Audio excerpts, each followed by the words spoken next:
Hi, my name is Cynthia, and today I'm going to be walking you through this site where you can learn SQL using interactive exercises. So, I'm sure by now you must have heard that one of the ways to get good at your skills as a data analyst is to practice every day.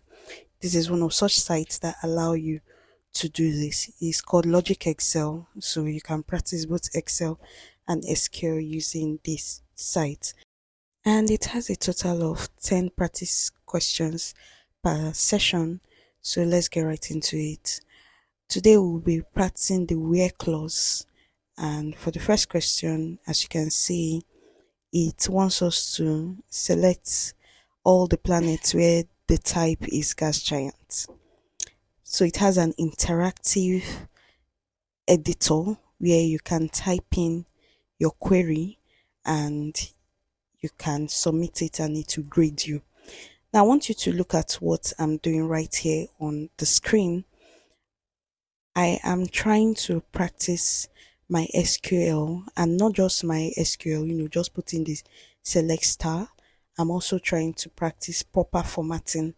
And I learned this from practicing with ChatGPT, that you don't just write a straight SQL statement, where it's just select star, the way they did it in their own example. If you notice, theirs is a straight line, but me, I'm breaking mine into several lines. I learned this from previous practices when I was starting my own SQL journey, and that's how I know that there is a proper and cleaner way to write SQL such that anyone who sees your code can understand it. Now, for this second question, this is where it begins to look a bit interview like. It says query the customers table for customers with less than or equal to 950,000 in revenue. So you have to understand the question and then start writing out the query. So in this case, they simply want the customers whose revenue is less than or equal to 950,000. Now I want you to observe that this one was not correct, and that's because of a simple semicolon. If you know your SQL very well, you would know that you should end every query with a semicolon. That is the proper way of doing it. Of course, some editors allow you to query, but it's not clean, it's not proper. So I like that this site actually flagged that mistake that I made. Moving on to the next question. They want us to write a statement for planets with more than 10 moons. And now, if you notice, I put the semicolon. That is the beauty of practicing daily. Each time you make mistakes, you learn from it. Now, this is where it got a bit tricky for me. Write a statement to view the name and moon columns of only the rocky planets. And this is where I have a little fault with this site because they did not show the table. I didn't see any place to view the table. So if the developers of this site can see this, they need to be adding the table. If I knew the table columns, I would be able to write a better query, because for this one, I actually failed it because I didn't know what the columns were. So my where statement was actually quite wrong. As you would see, apparently there is a column named type. Moving on to the next question, I actually like this one because it's simple but also tricky enough to throw people off. It says, the planet ID for Earth is 103 in the planets table. Use the planet ID to view the record for Earth.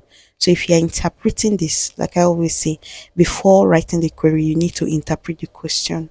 So we know that in the planets table, there is a column called planet ID, and now they want us to view the record for Earth. So because they want us to see the entire record for Earth, we're doing a select star. We're not choosing columns. And now we'll just say select star from planets where planet ID is equal to 103. Then for the next question, take a look at the artist table below. Write a statement to view the rows in the artist table who debuted after 2010. Again, there is no table in view. And if you see, I was trying to expand it, trying to see if there's a table hidden underneath. This is a mistake on their own part. The table should always be visible because that mimics how data analysts actually work with their tools. We don't work blind like this. There's either a table or at least we have some form of reference to draw from. I want you to observe closely because in this one I did where WTA equal to 2010 instead of where WTA is greater than 2010. Why is it greater than and not equal to? It's because we want to see those that debuted after, not in the year 2010 or in the year 2010 and above. It's actually after. So you can see the correction there. And immediately I saw the correction, that's when I realized that, oh, I should have looked more carefully at the question. This is one of the things why you can't stop practicing and you need a lot of attention to detail as a data analyst. Now, this is another one. Write a statement to view the artists from Canada.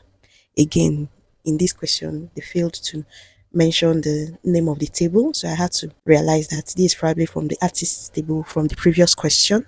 So I had to use that select star from table where country. And this is another problem with not having a reference table because we do not know if on the table the column for country is country or artist country. That column could literally be called anything. So without the reference, I had to be guessing my way around. So I'm just giving this review in case you want to use this site. These are some things to have in mind. I hope they update it though because I actually enjoy using the site. There are so many exercises there that can actually be helpful for anyone who wants to learn. And if you notice, I had to put Canada in quotation marks because it is a string. You must never forget to put your strings, that is your letters, your anything that has to do with city, name of a place, name of a person. It should be in single quotation marks. In Excel, it's double quotation marks, but in SQL, it's single quotation marks. Then the next question is write a statement to view the name and country of artist whose genre is pop. Again, no table name. But as you can see, they want us to show only the name and country. In that case, you can't write a select star. If you write a select star, you would fail it. And then in this case, I failed it because I didn't put pop in quotation marks. So again, attention to detail. I was actually rushing this, just for the sake of filming, but these are some things that you must take note of. Then this one, query the customer table for records where city is New York. Without telling you now, you know that this is a select star statement because we're not asked to specify which columns to show. And then secondly, the city, which is New York, has to be in single quotation marks because it is a string. Of course, due to repeated appearance of strings in this practice session, I didn't make that mistake again. This is why practice is good. And now I want to see the query for customers. This is the last question. I have over 900,000 in revenue. Again, it's a let's start statement. I want you guys to be taking note of when you are asked to do a select star versus a select specific columns. If they didn't name the columns that you are to bring out, please do a select star. So you select star from customers because customers is the name of the table, and then you do where revenue is greater than 900,000. Why greater than? Because they said query the customers table for customers that have over 900k in revenue. So we're done with today's lesson. 10 questions on where, finish lesson, and that's literally it. So if you notice there's a streak button there, I'm encouraging you to use this site. Just bear the limitations in mind, and I'll see you in my next video. Bye.